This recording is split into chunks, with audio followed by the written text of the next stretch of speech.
Okay, good afternoon. It's a little past 2 o'clock, so I'll call the meeting to order. The first item on the agenda is 1.1. Is there any items on today's agenda where any members of council have a conflict of interest or pecuniary interest? Having no indication of same, we'll proceed with the meeting. There's the agenda before you. Is there any adoptions or amendments to the agenda? Additions? I'll entertain a motion to Councillor Simpson moves the agenda as presented. All in favor?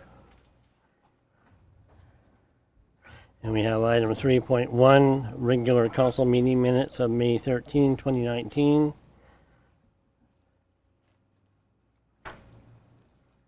I'll entertain a motion if Councillor Pauls moves the minutes as presented.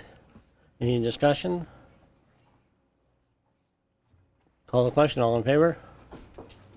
Okay, that's carried unanimously. And then we have item 4.1, correspondence policing costs. Kalen, you want to comment on that? Yes, thank you, Mr. Mayor. In section 4.1 of the agenda package, we have two letters, one from Public Safety Minister Ralph Coaldale, and then one from the Director of Outreach on behalf of Prime Minister Stephen Harper. As Council is aware, we've been lobbying for the past couple of years to receive RCMP policing costs at 70%, which is the same cost that every other municipality in Canada pays our size. The letter that we got here from Public Safety Minister Coaldale is that they are unwilling to waive the new entrant guidelines that state that the town of Coaldale must pay 100% of the cost of RCMP policing. As I noted, this is, we are the only municipality our size in Canada paying 100% of the cost, and we asked for that exemption to the new entrant guidelines, but they, through this letter of May 6th, declined that. The second letter that we received was on behalf of Prime Minister Trudeau, indicating that we'd be receiving the letter from Minister Goodale, which is also included in the package. So my recommendation in front of council is that we receive the correspondence for information and then look at discussing other options in the closed portion of today's meeting. Thank you, Kalen.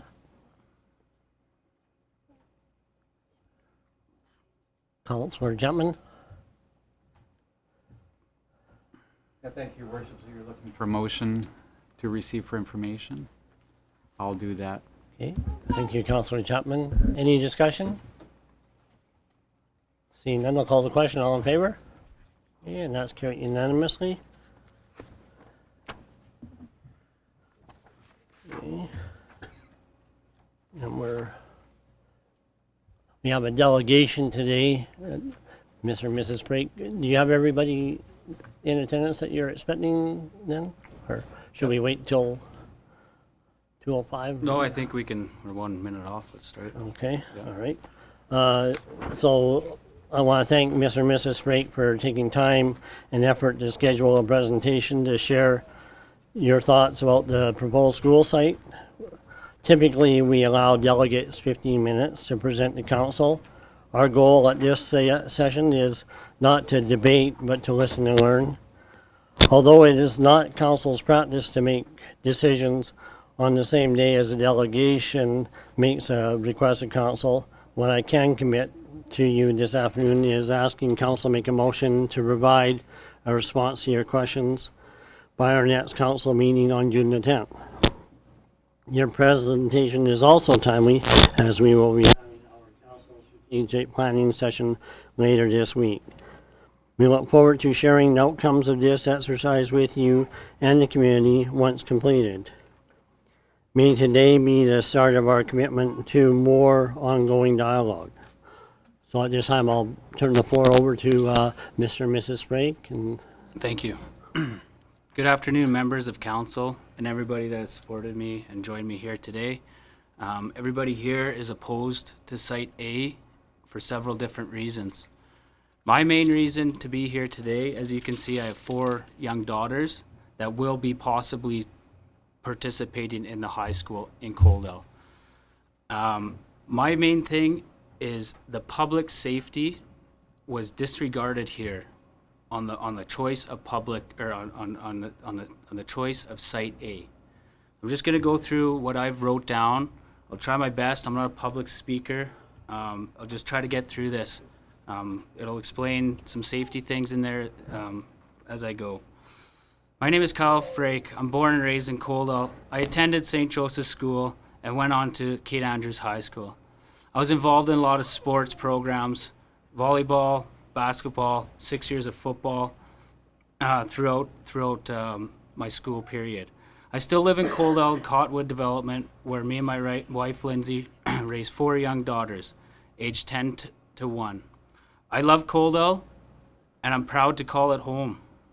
I've been here for 35 years. What has made me very disappointed is how the town of Coaldale has deemed building a high school rec center at Site A, northwest side of Coaldale. Is this the safest place that we have as of now?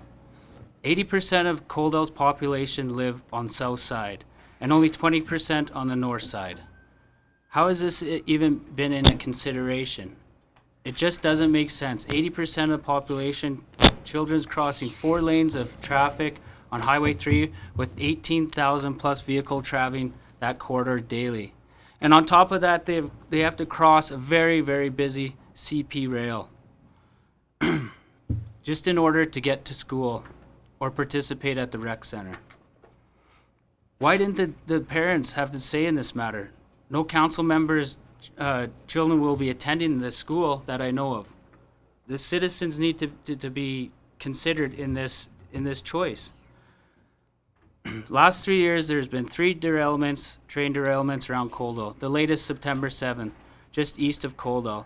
A fatal collision with a train on October 5th in Tabor, turning north on Highway 3. The same scenario that we'll be dealing with in Coaldale. As far as highway casualties in Alberta, there was 91,845 from 2012 to 2016. And the Highway 3 corridor that runs through Coaldale keeps getting busier and busier. With the soon-to-be opening of the new Cavendish Farms food factory, opening on the north side industrial area of Lethbridge, the direct and indirect traffic will have a huge impact on our already unsafe intersections. I own a business just west of Coaldale and have to cross north on this busy, dangerous intersection daily. You have to be an experienced driver and on your toes in order to not get into accidents. The town council and MID thinks it's a good idea to send inexperienced new licensed drivers to the north side to compound the already scary set of intersections. They have not even considered the public safety when it should be the number one priority. In 30 years, there's been no safety infrastructure improvements for pedestrians, and no current budget one for in the future or near future, other than a walking path to the edge of Highway 3.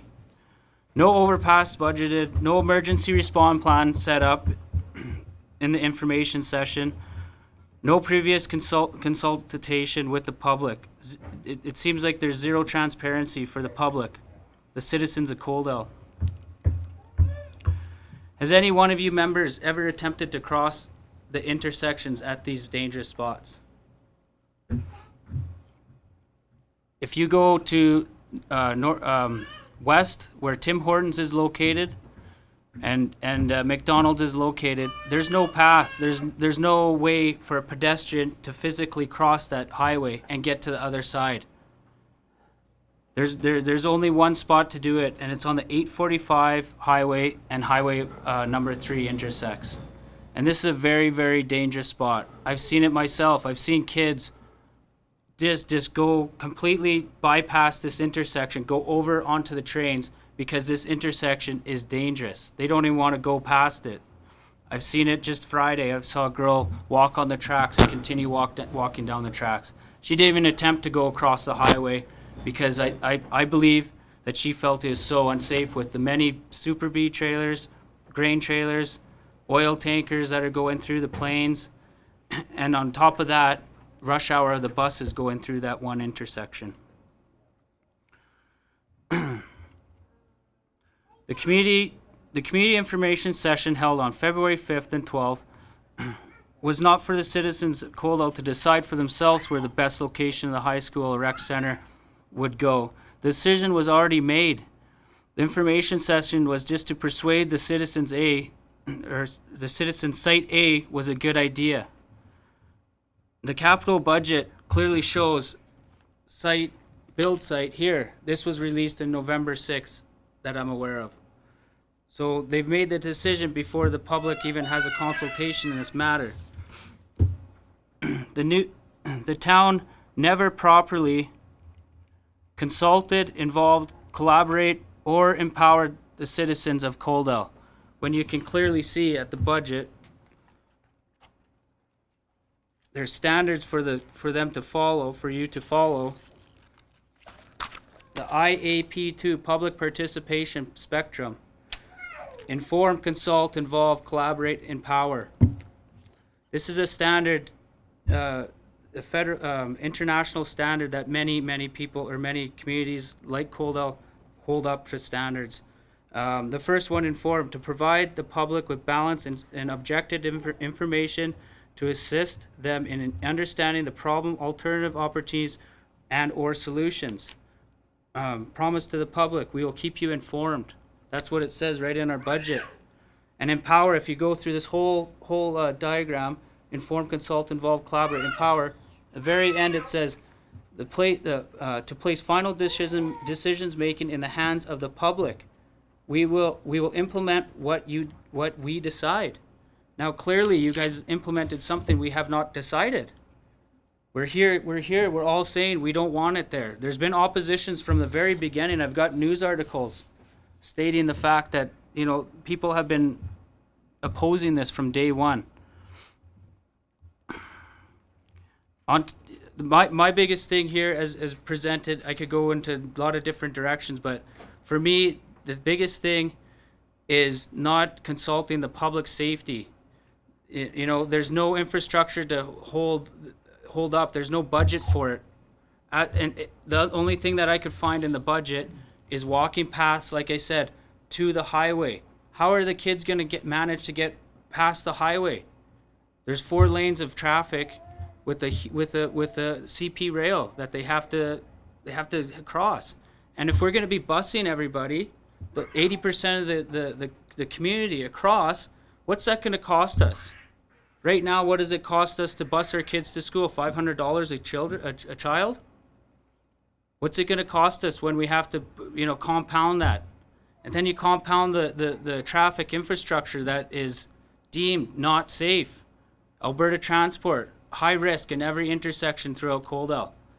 They'll admit it. You guys will admit it. It's not safe. There has to be infrastructure upgrades already to new intersections that have already been built. So basically what I'm here today to ask for is please work with us.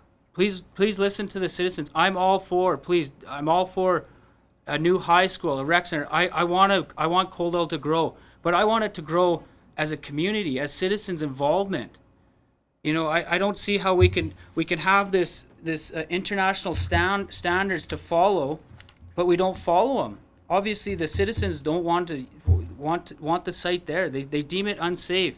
There's lots of different options on the table, I think, but when you don't present it as equal to Site A, it's hard for the citizens to see what is the best option. There's no information on Site C. There's no information on Site E. Why not? There's clearly says there's just as much land annexed on the north side of the tracks as on the south. So why not go with the natural growth of Coaldale and put it where it's growing already? There hasn't been a independent developer develop that since 1989. Why not? Why can't a private developer? Why wouldn't they want to develop that? Well, because there's $500,000 reports done, IDS reports saying they've deemed it not good for residential. What do they deem? Ecotourism, wetlands, expansion of the birds of prey, maybe a campground Coaldale needs. Every town, small town I've been through from working in the oil field, from BC, Alberta, Saskatchewan, has a campground. How can we not have a campground here? So why did we not listen to that report? How did it all of a sudden get past 2 bylaws and it gets all of a sudden it's okay to build there? I don't get it. You know, like there was opposition from day one. Nothing was in consideration. The decision was made, I think, already. You know, lack of funding from the government, good thing, or else there would have been already equipment in there digging. We need to stop this. We need to involve the citizens of Coaldale. The people that are going to be sending their kids Yeah, there. we pay the wages. We pay the taxes. Yeah, you don't have to pay, you know, we get grants for that. We get grants for this. Indirectly, we're paying taxes to the governing body of somewhere. You guys aren't paying it. We're paying for all the wages here. But you guys refuse to listen. Look at the transparency of this meeting. It's horrible. People don't know about it. The citizens ask for changes, but you guys don't listen. You still hold it at 2 o'clock on a Monday. I have 14 employees. If an employee after a weekend asked for time off on Monday at 2 o'clock, I'm going to probably say that's probably not your best option. We need to get the job done for today. So even as me as a business owner, I'm lucky enough I got a partner that's taking control of it so I can come here. But how many other people couldn't make it to this meeting? And you guys close your doors to the public even after people have said this for a long time. We got to change up the meetings here. You know, and I think it's been a long time that this, you know, what disappoints me, I guess, I haven't been involved in enough, okay? So this is a big wake-up call on how everything is ran around Coaldale. And, you know, how this got deemed safe, the safest spot to put a school is beyond me. I don't even know how you guys came up with this. I think what it was, I think you guys jumped the gun. You had an opportunity to build a school. You guys own the land already, and you jumped on it without consulting the citizens. And I don't think that you guys were trying to deliberately do something bad for Coaldale. I just think you didn't plan ahead. There's lack of planning. I can see it. There's news articles stating that we didn't have the proper planning. This isn't the typical way of judging where to put a school. Is it? I don't think it is. Usually, you know, there's way more consultation. This is a $38 million projected project, you know, and there's not even a census, not even a vote on the matter. We voted on VLTs, right? We voted on cannabis. What does this not deem? Is this not even in a priority to tell the citizens? Do you guys think it's safe? I went to Kevin Kinahan, the principal of St. Joseph's. He wasn't even consulted. None of you guys got up and went there and even asked. Not one of you guys got up there and came and asked the parents. It's disappointing because what all I did was put on my running shoes and I just ran. I ran 6 miles every day through the May long weekend, and I stopped and I asked people, what do you guys think about Site A? What about the high school rec center? They didn't even know. No one knows. And when you informed them where it was going, they were blown away. They could not believe that this was deemed safe. So I'd like to ask you guys, is this the safest place Coaldale has for a high school and rec center? I'm just going to leave it at that. And I hope there's going to be more consultation going forward. The school has been, you know, I don't think it's going ahead as of yet. I don't see any dirt moving. So we can change something, can't we? We can change this. And we are going to change this because it's not going it can't go there. You can't put the children's lives at risk. We just can't do that. Nothing. Look at even right here, your guys' priorities. You guys even stated in the information. This is the highest priority for you guys, right? What's the highest priority? Public safety. Public safety. When I asked Kalen about that, he said there's no budget for it. No budget for it. 1989 was the last development submitted by the Garden Grove. And there still hasn't been any infrastructure. Not to this date. So why do you think they're going to plan for something? What I found in Coaldale is everybody drives everywhere. That's why it's so congested. You can't even get from Cottonwood to the quads. There's no sidewalk there. But you know, there's no sidewalk there. Why not? And everybody has to drive there because I ran there. I see the people driving in there. The kids could walk there, but there's no pathway to get there. There's already enough infrastructure failures in Coaldale that are deemed unsafe. I see it. I see the mothers pushing the strollers on the uneven paths of the sidewalks. There's the curbsides. There's no slopes for them to get across. Hey, even if you go on this intersection over here, 845 and the Highway 3, go try to cross that. Has anybody here tried to cross that? Because the sidewalks, it's very hard because you got a pedestrian side over here by the Shell station, but there's no way to get across there. There's no sidewalk. There's no pedestrian walkway. So you have to go across and you have to somehow get to that pedestrian crosswalk. Safe? Is that safe? Even to build an overpass for kids to go over, They're not going to they're do not it. going to use it. It failed in Lethbridge. High school kids are not going to use it. They're going to take the quickest route, which is across the railroad tracks, to go to Tim Hortons, to go to Fast Gas, to go to McDonald's. So like I said, I don't know how you can put public safety on top of your guys' list, but not consult or have it. Has there been emergency response plan? Have you got the emergency service people involved? Because I talked to Kevin. He hasn't really said anything about that. What he said was he's thinking that there's going to be a satellite, another station over there. Because more money. See, it all compounds, and then all of a sudden you start looking at, they won't show you very much positive things about other sites in this information session, but there's different options to go here. But you guys don't really seem to highlight it too much. Even actually when you look at what the citizens wanted here, to put in the rec center, you guys disregard. You guys assume that a swimming is some kind of aquatic center that's going to cost us $22 million or $34 million. When you look at Pitcher Butte is building one for $3.9 million. We're not asking for, you didn't specify an aquatic center. We're thinking just upgrades here. Have you been to the Sportsplex lately? Have you seen the graffiti on there? What's the infrastructure upgrades needed to be there? People wanted a second piece of ice rink. They're not getting that. There's zero budget for it here. How can you guys deem that you don't have a budget for swimming or hockey, but you got $8.6 million for a new town hall? A 20,000 square foot town hall with 16,000 square feet of commercial property for leasing and rental? And you say it's not going to be on taxpayers' funding. Who's going to upkeep the maintenance of that big building? I got a 10,000 square foot shop I own. It was a fraction of that price, and to maintain, to do it, it's a cost. I'll tell you right there. And when people aren't going to rent that space out, who's going to pay for it? Anyways, it seems like there's hardly any transparency to see what's going on here. The public hasn't really had.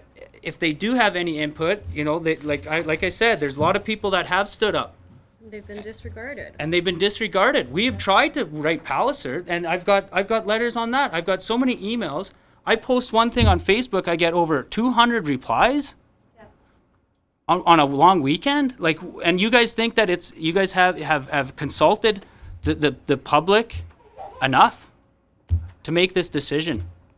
And what happens, God forbid, you put a school over there's a train on the tracks, and something happens at that school. The age we live in, kids are doing lockdowns. Preschoolers are doing lockdowns now.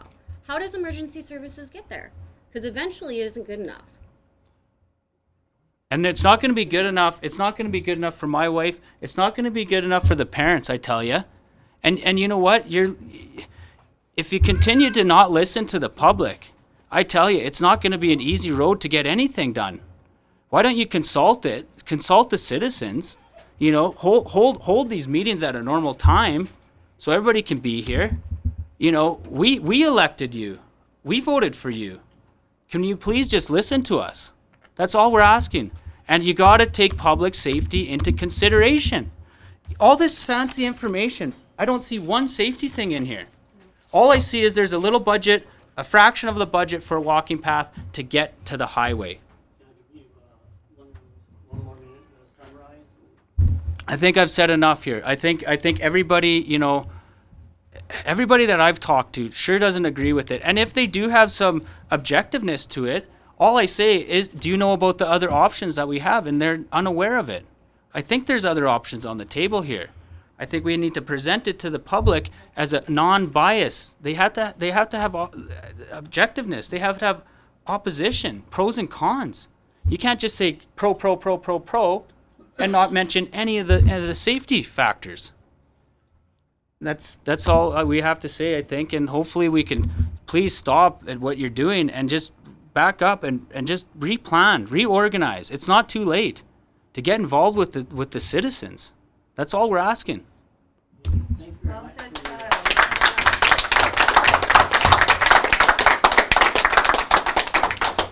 I want to thank Kyle and Lindsay very much for investing so much time and effort into your presentation today. I think we all agree at the end goal, we all care about our community. Your safety concerns about the highway and railway have been noted, and I will ensure you are provided with detailed information about the transportation upgrades and corresponding funding models we have developed to address these concerns. We also have comprehensive information on the stormwater and underground infrastructure elements of the project that we are pleased to provide. In regards to heightened concern about West Nile, past, present, and future on the northwest part of Coaldale, Council has retained an environmental science firm, Solstice Environment Management, out of Edmonton to conduct an external report, expert, objective, and a thorough review of the events contributing to the bird deaths at Alberta Bird Spray Center in August 2018. At its conclusion, Solstice Environmental will provide recommendations on best practices on how risk of West Nile virus in Coaldale can be mitigated by all parties in the future. We anticipate this review will be complete sometime this June, with the results available publicly soon after. Between now and the next council meeting, we can assure you that we will not be breaking ground on the joint high school rec center as we consider your concerns.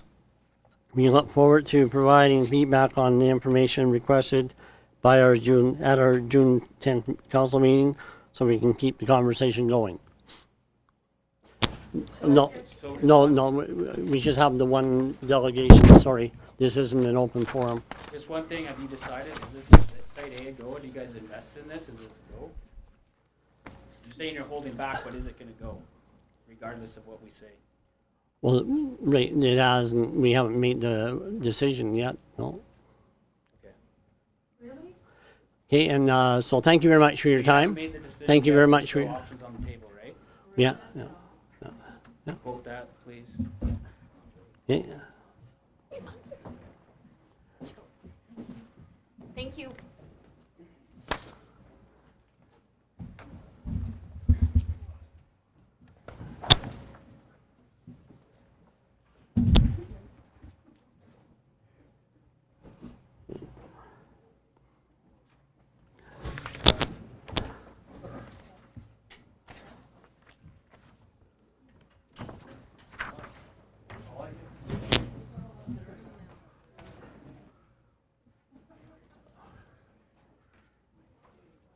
You want to make a motion?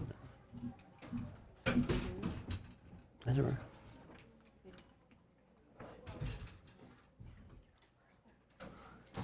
Okay.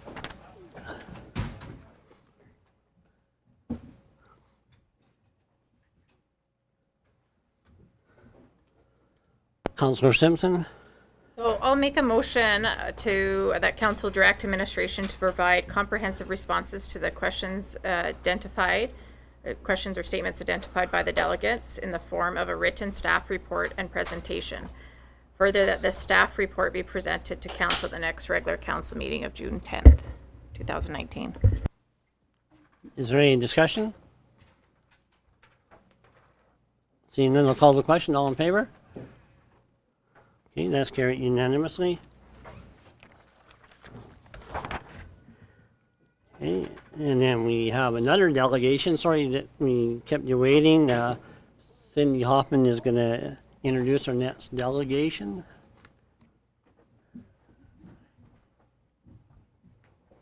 Yes, thank you, Council. It's that time of year again to, thank you, everybody. It's that time of year again to review the community grants and the applications that we did receive. And today, we have Adonis Arlett from,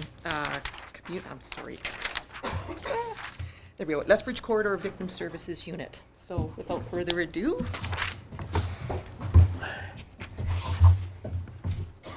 And of course, Miss Madison, our service dog.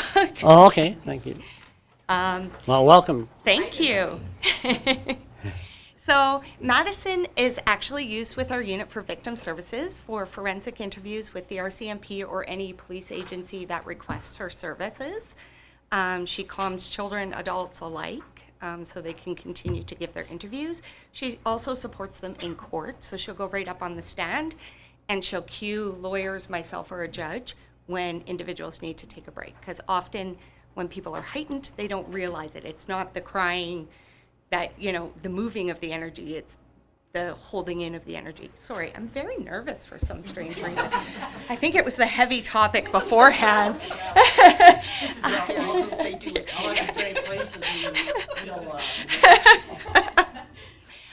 So I am here for the ask of 2 iPads and the equipment to run those iPads in rural communities. So we would need Wi-Fi cards or as such, and essentially educational bookmarks of calming techniques and awareness for our services so people know how to reach us. I got asked the question, well, Coaldale's only, 10, 12 minutes from Lethbridge. What's the issue? The issue is the people that we're serving don't have the means or may not have the means to get to town. For example, in domestic violence situations, it is often the partner of control who has the vehicle, has the means for people to access our services. And really my ask of $3,570 works out to be $2.31 per individual that we served in 2018. So out of just the people in Coaldale, the citizens of Coaldale, we served 1,251 in 2018. That's significant. And through, major traumatic incidents, our unit just received accommodation from Alberta Chief of Police Association for our work on a file that actually was a Coaldale file. Really tough file of sexual assault and luring of minors.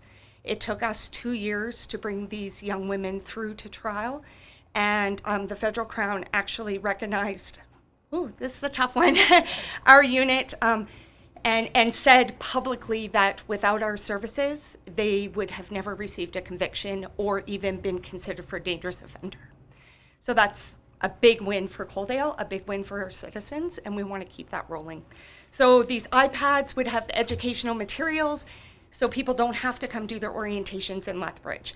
Tabor's a circuit court, so most things go to Lethbridge for provincial or Queen's Bench. We can do the tours right on the iPads. We can do face-to-face with crowns on the iPads. Then we're only doing one transport when it comes time of court. We will also, if there's a call-out, which there is right now, and I just had the constable say, are you going to be quick? And I'm like, yeah, I'm going to be quick. If we go to a sudden death and there happens to be children, we can quickly play a video, something to entertain, right? If people need information, we can sit down and it can be interactive searching for the materials they need. Not everybody has Wi-Fi, not everybody has phones, and really the phone is the new computer, right? Like not very many of us have computers in our homes. So really it's us bringing all of the urban to the rural communities via these 2 iPads. Great. Yeah. Well, I'm sorry you're so anxious in your delivery. We don't mean to be so imposing looking. So, and for myself, you had me at hello anyway. So It was the dog. so you did very well. And Thank you. Is there any questions about our proposal? okay, Councillor ask? Chapman.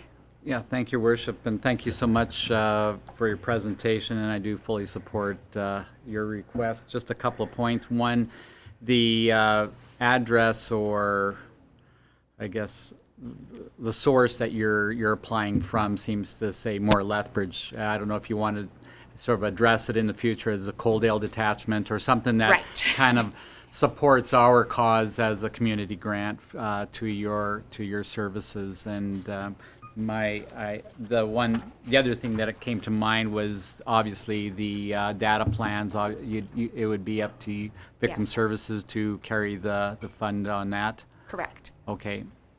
The third point, just maybe it was just an extra zero in here. You have 35 on section C. It was just Okay. maybe a typo where it's got Probably fast fingers. $35,000. Yeah, I want that. No. But thank you so much, and I Thank fully you. support your request. Thank you. Well, and we're very, very grateful that you took time out of your busy day to come and present on behalf of the request and that. And good luck on your next call out. I'm sorry you have you. to go and attend to a victim, but it's nice that you're there to do that. So. I appreciate that. Thank you very much. Thank you for your hard work.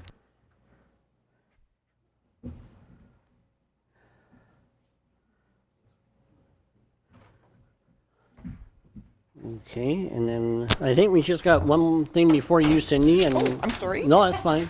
You're just so excited. You know, I don't want Kyle to get angry or anything.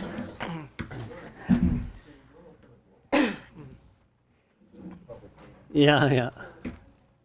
Okay, good afternoon, Mayor and Council. So in front of you have the borrowing bylaw for the rec center. So the first reading of the bylaw was presented to council on April 8th. In accordance with the MGA, after this first reading, the bylaw must be advertised for 2 weeks, which was done on April 16th, April 23rd. Following that, there is a 15-day petition period in which residents may petition the bylaw under section 231 of the MGA. That petition period is closed, in which we have not received any feedback or consultation from the public on that. As a result, we're moving forward with presenting second and third readings of the bylaw to council. Okay, thank you, Kyle. And the bylaw allows us to start the clock on all the pre-planning of the rec center and that, so that way we can, any expenses incurred from this point on would be subject to the funding of the rec center, the debenture and that, right? Correct. We're not allowed to borrow for a project that's already incurred expenses. So this is just being preemptive into it. And it just allows us to, when council decides to take out the funds, we're allowed to do that. Okay, thank you very much. Any other questions through the Kyle? If there are none, I entertain Councillor Simpson. You move for second reading, is that right? Okay, Councillor Simpson has sponsored second reading of the borrowing bylaw. Is there any discussion? Councillor Chapman? Quick question on the, thank you. On the borrowing bylaw, it's not committing us yet to a formal location for the rec center. That's correct. Okay, any other discussion? Okay, I'll call the question. All in favor? Okay, and that's carried unanimously. Councillor Holm? Okay, any discussion? Seeing none, I'll call the question. All in favor? Okay, thank you, Kyle. Thank you. Okay, now Cindy.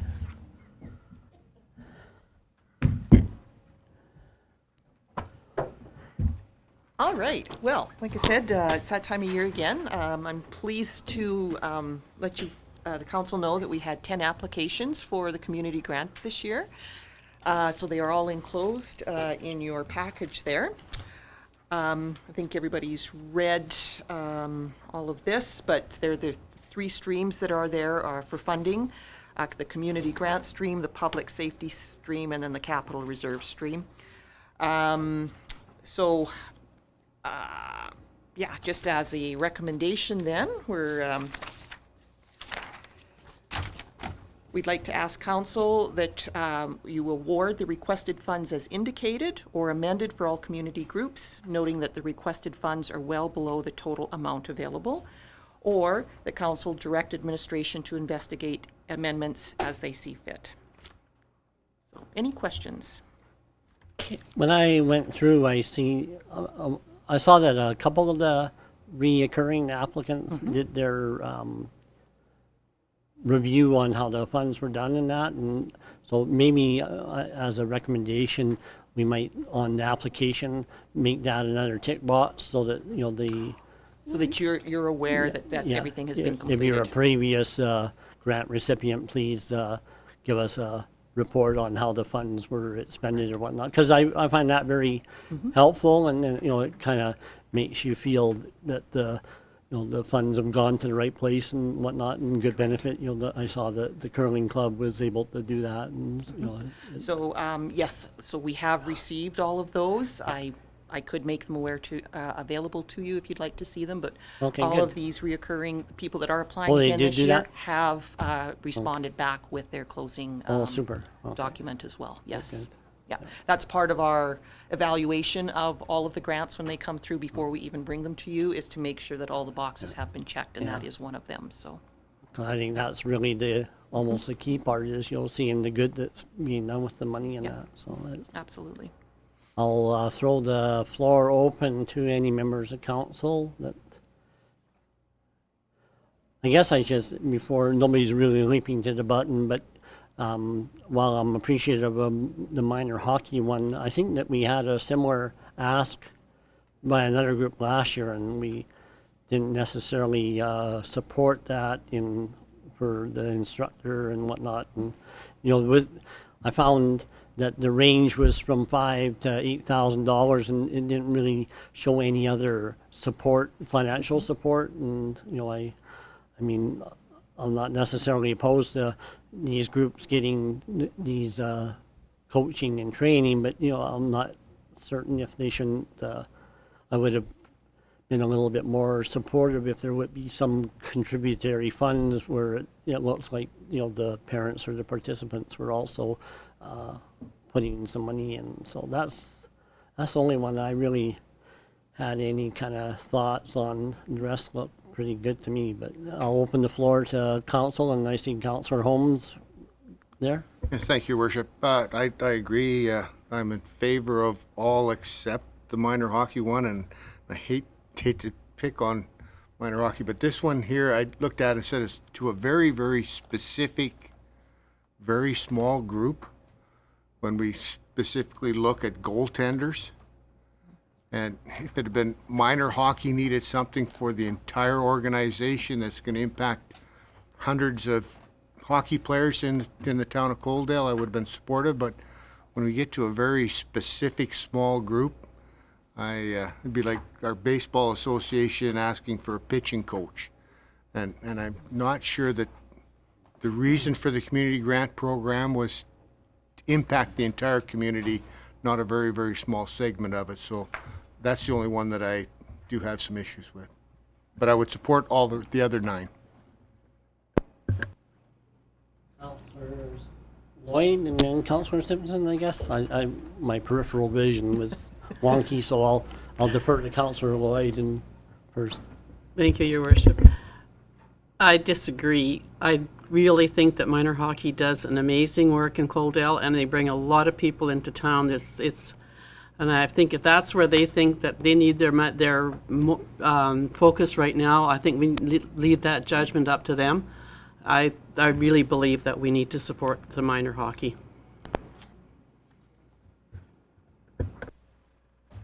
Councillor Simpson. Yeah, so with that, it's coaches for player development, goalie development, and coach mentorship. So that would, to me, would do the whole Coaldale Minor Hockey Association. So I don't think it's for a select few, and that does serve quite a few people in our community. Then I see Councillor Jumpman is in the queue. Yeah, thank you, Your Worship, and through to Cindy. This is a tremendous job that you've done here pulling this all together. And I just want to just support the mayor's comments, prior comments with regards to some of the repetitive applications. They seem to be for the same things, which brings me to minor hockey could be a possible, future item, especially in this regard when education is a big part of their funding requirements.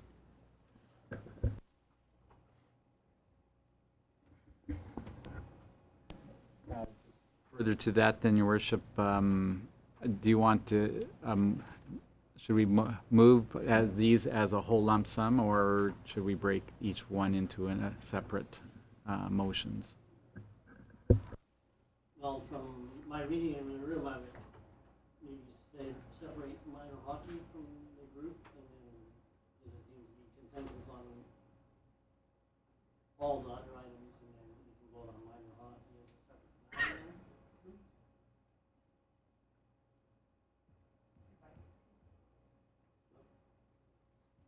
But I was saying that, I was getting the sense that maybe it might be cleaner to go with the, all the recommendations with the exclusion of minor hockey in one motion, and then if anybody wants to sponsor minor hockey in a subsequent motion, then we can entertain that, because I get the idea that we have consensus that the remainder of the grants are meet with everybody's favor.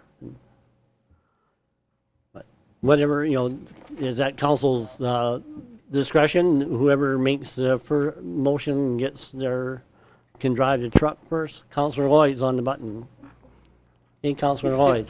Yes, Your Worship. Can I make a motion that we approve the whole thing as presented? You sure can. Okay.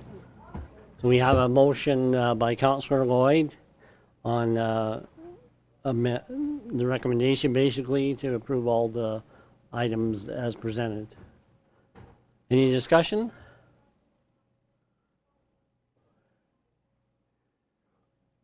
Okay, call the question. All in favor? Okay, that's 4 in favor and opposed. Okay, and that's carried. Thank you. Thank you very much.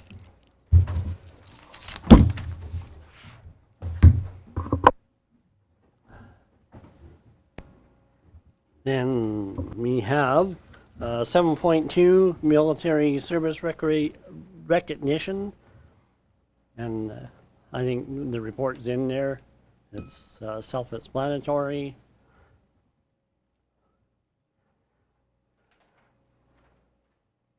Anybody care to?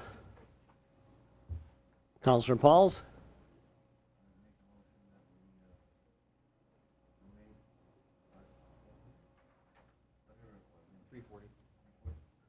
Okay, any discussion? Call the question, all in favor? Okay, and that's carried unanimously. Excuse me. 7.3.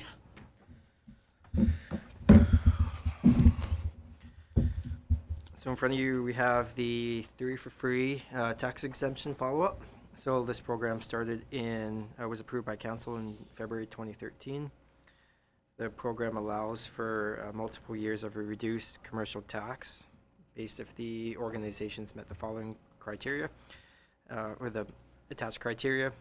This is the final year for the program, in which we have one roll number still eligible for the program. Being the final year, under the guidelines, there would be a 50% reduction in their municipal commercial mill rate. So it is my recommendation, and council has the ability to reduce write-off taxes if they see the benefit for it under the MGA. So it is my recommendation that be proceeded with roll number 100001047. Any questions on that from council? Any questions through the Kyle on that? Okay. Seeing none, Councillor, is there anybody care to make a Councillor Chapman? Thank you, Your Worship. I'll just make the motion to proceed with the motion as recommended and as presented here. I won't read the whole thing, but I'll make that motion. Okay. Councillor Chapman moves to adopt the staff's recommendation as presented in the staff report. Any discussion? Call the question. All in favor? Okay. And then Kyle, go ahead. The second item in front of you is just a property tax update. So in regards to the recreation levy and the budgeted tax changes that occurred from the 2019-2021 operating budget. So, as previously discussed, the multi-use recreation center, $10 million, will be funded through a 120 recreation levy that will apply to each developed residential parcel of land within the municipal boundaries of the town of Coaldale. To help offset the cost of the recreation levy, a 0% increase in the municipal portion of taxes was budgeted for 2019 and 2020. However, for 2019, an actual decrease in this rate of 0.76% occurred, and the town is still on track for a 0% increase for the 2020 budget. We're able to do this through strategic review of historical spending and budget trends. So I just kind of wanted to provide a little context versus the rec levy, the 0 zeros, and a no rec levy, and what has been historically done is a 2% increase in property taxes year over year. So we compared the two options, and the average property value in Coaldale was $277,526. So as a result, we used this value for the calculation. Lana, if you can just scroll down to the next page here. So with a $120 rec levy for 2019-2020, the 2019 mill rate as previously approved, and a 0% increase in the mill rate for 2020 after adjusting for inflation, compared to no rec levy and historic 2% increases, the rec levy option will result in additional taxes of $67.40 compared to no rec levy and historical 2% increases, which comes out to just under 1% at 0.97%. The result is additional taxes of $57 in 2019 and $10 in 2020. This reduces due to the compounding effect of from 0.00 to 2% and 2%. So it's basically to highlight to council that this isn't a flat $120 increase every year in taxes. Due to the reduction and the compounding effect, it will slowly even out over time. Just wanted to present that for information to council. If there's any questions on this. Any questions through to Kyle? Councillor Holm. So did you go any further forward to see where that break point is? Is it 2021, 2022? I didn't do that, but it will continue to decrease over time because you don't have that, you've got that 2 and 2 compounding that will factor in year over year over year. You can see though, with starting at 2019 at $57 and 2020 at just over 10, it does get worked towards even fairly quickly. Great. Well, thank you very much on behalf of council for preparing this helpful table and putting the rec levy into context with what vis-a-vis mill rate increase would be, and that's very Thanks. helpful. A motion to receive that for information, please. Councillor Holm, all in favor? Okay. And we have Clayton up and at 'em.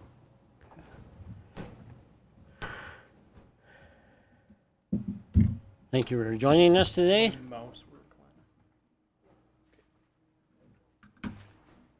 There's a mouse, you said?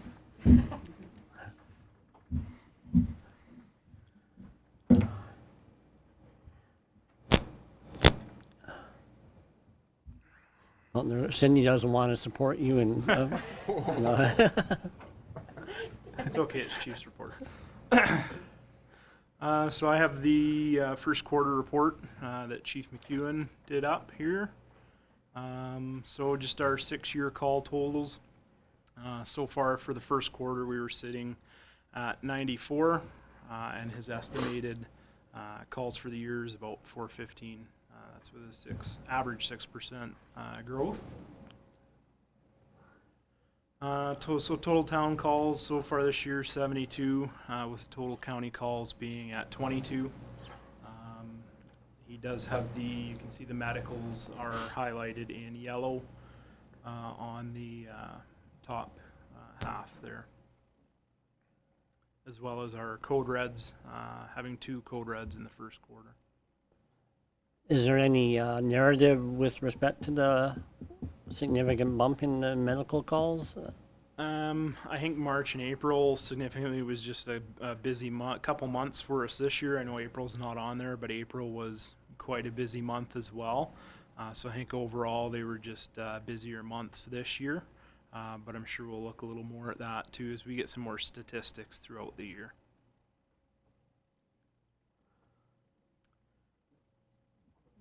Councillor Chapman?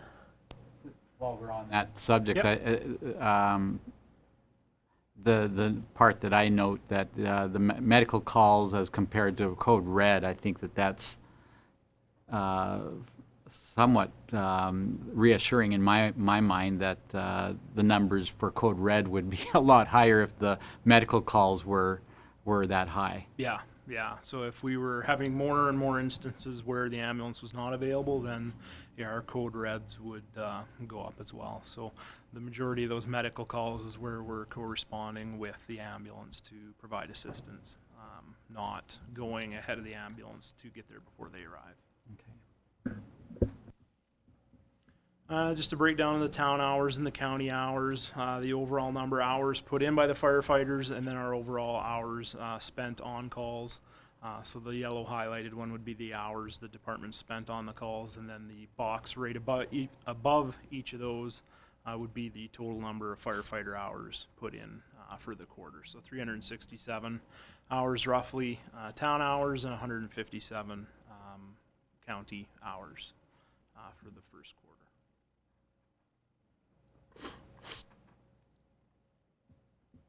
Training, there's been lots of training this year.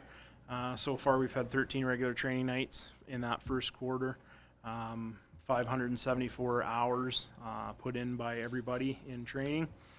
We did receive the $16,000 fire training service grant, which was as a region, so includes the other departments in Lethbridge County as well. And we sat down as a region and planned out the courses amongst all of us to be able to host that training. Some of that already is getting hosted, and it'll get hosted throughout this year and into next year as well, because we have till May, I believe, to use that. They're still working on the 2-year training schedule with Lethbridge as well, and they are looking at doing some fire service instructor stuff coming up here in the near future. And the joint use agreement with Lethbridge training is underway as well. And then looking ahead, we did just do a recruitment. We got 2 new firefighters that just did their physicals here last week. There's lots of training coming up in the near future. Again, all that grant funded training will be going on this year, as well as the training we're doing ourselves, such as our ladder training for our new Quint. Quint 105 should be getting delivered. They went up to pick it up today, so that should be here sometime tonight, this afternoon, somewhere in there when they bring it home. So that's exciting. Our nozzle forward program, our guys went to Lethbridge for 2 days. 5 or 6 guys went in there for 2 days and attended that program, which is a great program. We're going to be doing lots of aerial training to get everybody trained up for that stuff. And we just completed 1001 level 1 and 472 hazmat with our guys that were doing that here this weekend. They did 2 days of testing, 1 day up at the tower in Vulcan and 1 day here for the hazmat. We also had 4 guys attend the fire department instructor conference in Indianapolis as a part of, because our truck was being displayed there as well. So as a benefit to that, they got to go to all the great training that is hosted down there.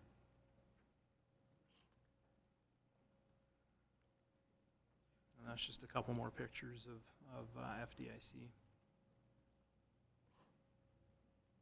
And that's it.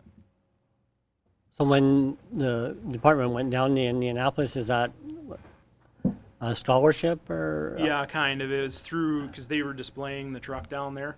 So they wanted to give us the opportunity to be there with our truck. So. It looked like Yeah. a very valuable time down there. Yeah, very valuable. I know I haven't gone myself, but I've known lots of guys that have gone from lots of departments, and it's a very valuable. It's 3 or 4 days down there doing training, but there's so much good training. A lot of the organizations that create the training are there delivering it. So it's a good training event for instructors and firefighters. And we are pleased to see that over the weekend, a couple of the members were acknowledged for their long service. Yeah. Deputy Chief Getman and Don Holmes, each for 30-year medals. So that was quite a proud moment for the department and those two gentlemen. So Absolutely. please convey our congratulations on to those two members when you're next able to speak with them. Absolutely. I know that Deputy Mayor Avery was up to see that as well, so that was nice. So. All right. Any questions through Clayton on his update? Thank you very much for taking time to update us, Clayton. Thank you. A motion to receive that for information? Councillor Pauls, all in favor? Tie went to Councillor Pauls. One quick question, Clayton, when that unit comes in tonight, is there gonna be an APB? I'm not sure when they'll get back. It might be quite late because they were going to do some of the conference, the trade show and stuff from over there and see some of that stuff. So it could be a late return to town. So. You want them to water your lawn when they get back? Yeah. Okay, and I believe that we have covered the public portion of the meeting, so I will call that over and entertain a motion to go into closed session. Councillor Simpson, all in favor? Okay, that's carried. We'll take a 5-minute break to